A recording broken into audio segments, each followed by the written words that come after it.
नमस्कार दोस्तों, मैं संदीप सर आर एकेडमी में आप सभी का फिर से स्वागत करते हैं। आज हम लेके आए हुए हैं आप लोगों के लिए हिंदी का क्लास। हिंदी में आज हम लोग पढ़ेंगे वर्णमाला। दोस्तों, आपको बता देते हैं कि हिंदी एक ऐसा चैप्टर है जिसको सब लोग बोलते हैं कि हमें तो आता है, बट इसमें अधिकतर लोग गलतियाँ जानबूझ के कर जाते हैं। तो जैसे आप लोग इंग्लिश, मैथ, रीजनिंग और जीएस पढ़ते हो, उसी तरह से हिंदी को भी पढ़ना ज़रूरी है। इसलिए मैंने सोच के यह वीडियो लेकर आया। और ख़ास करके जो यूपी पुलिस के लिए तैयारी करते हैं बच्चे, उनके लिए तो बहुत ही ज़रूरी है। ठीक है, तो हम लोग वीडियो को देर न करते हुए स्टार्ट करते हैं। आज पढ़ेंगे हम लोग वर्णमाला। दोस्तों, आपको बता देते हैं कि वर्णमाला में क्या होते हैं। वर्णमाला में आपके वर्ड होते हैं। वर्ड को ही हम लोग क्या कहते हैं, अक्षर कहते हैं। वर्ड को ही अक्षर कहते हैं। वर्ड को ही अक्षर कहते हैं। वर्ड और अक्षर में कोई अंतर नहीं होता है। अब अक्षर में अ हटा दीजिए तो क्षर नहीं। अक्षर का मतलब होता है, वर्ड मतलब अक्षर, अक्षर का मतलब होता है क्षर नहीं। क्षर नहीं मतलब विनाश, जिसका विनाश ना हो वो अक्षर। ठीक है ना। जैसे हम लोग यहाँ पे लगा देते हैं पठित। इसमें अ जिसे जोड़ दोगे तो अपठित हो जाएगा, यानी जिसका विलोम बन जाए उसको अक्षर कहते हैं। ठीक है ना। अब जिसका कभी नाश ना हो वो क्या है, अक्षर। अब यहाँ पे हम दिखा रहे हैं आपको वर्ड दो प्रकार का होता है।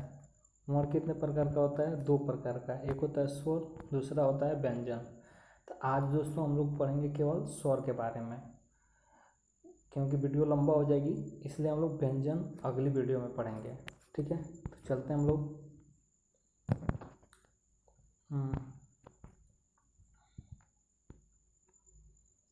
अब लिखा हुआ है, आपको सबसे पहले बता देते हैं स्वर क्या है। स्वर जो है, स्वर की परिभाषा है स्वतंत्र रूप से बोले जाने वाले स्वर कहलाते हैं। अब आप लोग सोच रहे होंगे ये स्वतंत्र रूप से क्या है। तो आपके स्वर और व्यंजन जैसे इंग्लिश में होता है वावेल कॉन्सोनेंट्स, बिल्कुल वैसे ही तो है यहाँ पे भी स्वर और व्यंजन। स्वर में आपके स्वर जितने भी होते हैं उसमें अ, आ, ई, उ ये वगैरह वगैरह होता है। ठीक है। और व्यंजन जो भी होता है, व्यंजन में अपना क्या होता है, क से ज्ञ तक। ठीक है, व्यंजन अपना जो होता है क से ज्ञ तक होता है। ठीक है, तो हम आपको बता देते हैं स्वतंत्र रूप से बोले जाने वाले बातें यहाँ पे हो रही है। तो हम लोग ये किसकी बात हो रही है, तो स्वर की। स्वर में जो है हम स्वतंत्र रूप से जिसको बोल देते हैं वर्ड, वही स्वर कहलाता है। जैसे आप लोग बोलते हो ना क ख, तो जैसे ये बोल रहे हो क में क प्लस अ बराबर क हो रहा है। ख में आपका ख प्लस अ, देखो ख ग घ, उसमें पीछे से एक आवाज़ आ रही है। ठीक है ना, तो वो व्यंजन होता है। तो यानी आप कह सकते हैं कि व्यंजन में स्वतंत्र रूप से नहीं बोला जाता है, और इसमें क्या है, स्वर में स्वतंत्र रूप से बोला जाता है। जैसे देख लो अ, कोई इसमें आपका कौन वो वर्ड आ रहा है, नहीं, प्रोनाउंसिएशन एकदम साफ निकल रहा है। आ ई उ ए, मतलब इसमें बोलने के लिए आपको किसी भी वर्ड की ज़रूरत नहीं है। लेकिन तो किस में ज़रूरत नहीं होती है, स्वर में। लेकिन व्यंजन में आपको बोलने के लिए ज़रूरत होती है। ठीक है, अब आपको बता देते हैं इसका यूज कैसे होता है। सबसे पहले आपको बता देते हैं कि जो स्वर होता है उसकी संख्या होती है 11। स्वर की संख्या होती है 11, लेकिन आपको यहाँ पे देखने के लिए मिल रहा होगा 13। यहाँ पे दो हम अलग से लिखे हैं, अभी उसके बारे में बात करते हैं। ये अ आ होता है, इसका यूज क्या होता है, जैसे अनार। ठीक है, यानी वर्ड अक्षर मिला के, स्वर और व्यंजन मिला के ही हमारे शब्द बनते हैं। ठीक है ना, वो आगे हम लोग पढ़ेंगे। आम, ई इमली, ऊ ऊन, ये है ऋषि। इसका यूज क्या यहाँ होता है, जैसे कृपा, कृपा, ठीक है ना, यहाँ पे ऋषि का यूज होगा। ए ओ कहाँ यूज होगा, जैसे पोंगल, ठीक है ना, ये, ठीक है ना। ए जैसे केवल, केवल, ऐ की मात्रा यानी मैत्री, ठीक है। ओ यानी और, ठीक है ना, डबल आ जा रहा है। ये सब, इन सब का ऐसे यूज होता है, ठीक है ना। यहाँ पे आपको दिख रहा होगा दो अलग से हमने लिखा है जिसको अंग अह कह रहे हैं, ठीक है ना। इसको हम बता देते हैं आपको, ये न तो स्वर होते हैं और न ही व्यंजन होते हैं, ठीक है ना। यानी कह सकते हैं कि ये आधे स्वर और आधे व्यंजन होते हैं, ठीक है। तो इसलिए इसको अलग रखा है। बाकी इधर देखो तो 11 हैं, इसको दोनों को ले लोगे तो ये हो जाएंगे 13, ठीक है। अब आपको हम बता देते हैं यहाँ पे स्वर को हम 3 भागों में बांटे हैं। पहला ह्रस्व स्वर, दूसरा दीर्घ स्वर, सॉरी ये थोड़ा मिट गया है, ठीक है ना, तो ये दीर्घ स्वर है ऐसे। और तीसरा प्लुत स्वर जो दिख रहा है आपको, ठीक है ना। ये स्वर को हम 3 भागों में बांट दिए हैं। देखो 11 को हम कैसे बांटते हैं। ह्रस्व स्वर, दूसरा इसको आप लोग देख लीजिएगा, ये दीर्घ स्वर है, ठीक है ना, लिख के दिखा देते हैं ऐसे, दीर्घ, ठीक है ना। ये यहाँ वाला है ना, ये दीर्घ स्वर है, ठीक है। ये प्लुत स्वर, ह्रस्व स्वर, ठीक है। अब हम लोग बात करेंगे एक एक स्वर के बारे में, ठीक है ना। सबकी डिफिनीशन के साथ हम लिखे हैं किस में कौन कौन आते हैं स्वर।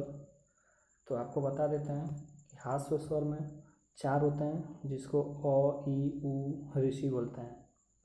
हमने ऐसे क्यों अलग अलग किया है तो इसका बात बता देते हैं। इसमें लिखा है जिन्हें बोलने में कम समय लगे, यानी अ, ई, उ, ऋषि, मतलब तुरंत बोल दिया जा रहा है, ठीक है, कोई टाइम नहीं लग रहा है ना। लेकिन दूसरा होता है दीर्घ स्वर। दीर्घ में लघु में बड़ा, छोटा, दीर्घ में बड़ा। तो यहाँ पे देखो दीर्घ में 7 आते हैं, आ, ई, उ, ए, ओ, औ, ठीक है। यहाँ पे देखो लिखा हुआ है जिन्हें बोलने में ह्रस्व से दुगुना स्वर लगे, यानी इसके क्या इंटू 2, यानी इससे दुगुना समय लगे, उसको क्या बोलते हैं, दीर्घ स्वर। इसमें कितने होते हैं, 7, और 7 4 दोनों मिला के आपको 11 हो गया। और तीसरा जो है प्लुत स्वर, यानी वही जो अंग अह बताए थे ना, उसमें से मतलब इसको बोलने में, जिन्हें बोलने में ह्रस्व से 3 गुना समय लगे, यानी इसका 3 गुना, ठीक है ना, न कि इसका 3 गुना समय लगे। जैसे आम, राम, नाम, काम, लग रहा है ना, इससे ये अ, ये आ, ये राम, आम, टाइम लग रहा है, ठीक है ना। तो ऐसे तीनों को हम लोग क्लासिफिकेशन किए हुए हैं। अब बता देते हैं आपको कि ये दीर्घ स्वर को हम लोग 2 भागों में बांटे हैं, ठीक है ना। एक को बोलते हैं हम लोग मूल, एक को हम लोग बोलते हैं मूल दीर्घ स्वर, और दूसरे को बोलते हैं संयुक्त स्वर, ठीक है ना। अब मूल दीर्घ स्वर में आपका आ, ई, उ आता है, ठीक है, और संयुक्त दीर्घ स्वर में आपका ए, ओ, औ आता है, ठीक है ना। अब आइए बता देते हैं आपको ये क्या है। तो ए जो है ना वो अ, आ प्लस ई मिला के बनता है, ठीक है ना। जैसे आप देख लो अ, ठीक है ना, अ और ये ई मिलाओगे ना तो हो जाएगा ए। देखो बोल रहे ना ए, तो ए में अ, ई का आपका पीछे से क्या हो रहा है, प्रोनाउंसिएशन निकल रहा है, ए यानी अ, ए। उसी तरह से आ और ई मिलाओगे तो ए निकल रहा है ना, बिल्कुल उसी तरह से ओ को भी अ, उ को मिलाओगे तो ओ, अ में उ आ जा रहा है, आ में उ मिलाओगे तो भी ओ निकलेगा, ठीक है।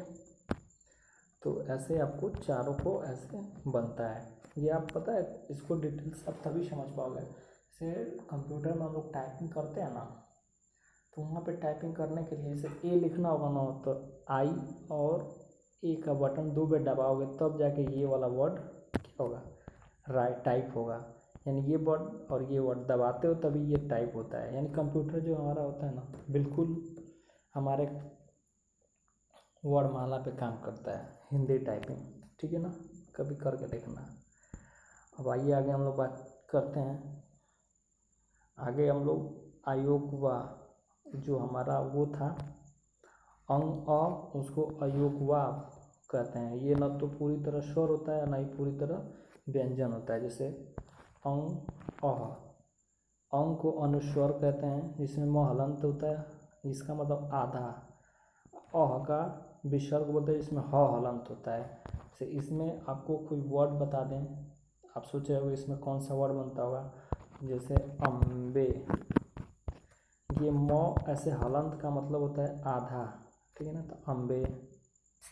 ठीक है, दूसरा वर्ड इसका आप लोग वर्ड बना सकते हो, जैसे आधा ह वेल, वेल।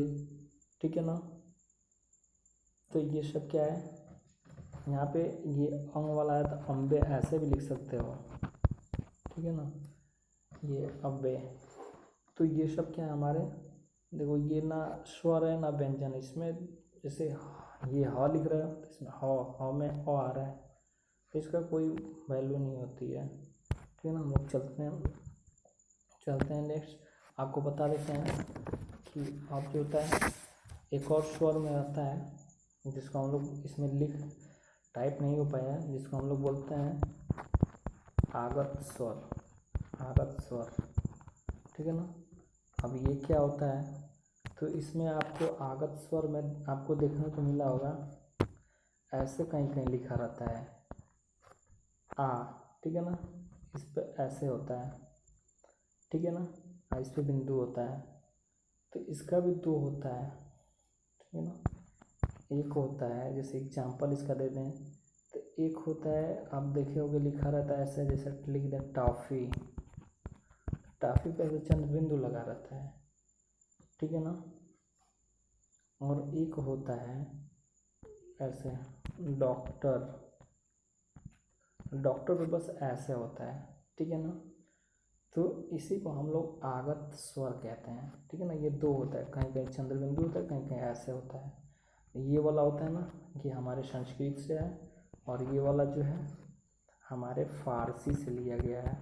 कहाँ से लिया गया है, फारसी से लिया गया है। ठीक है ना, देखो टाफी में चंद्र बिंदु है, लेकिन डॉक्टर में केवल ऐसे है, केवल ये वाला है। ठीक है ना, तो आई होप कि आपको सब समझ में आ गया होगा। तो यहाँ हमारा पूरा स्वर ख़त्म होता है। अब हम आपको नेक्स्ट वीडियो में लेके आएंगे व्यंजन।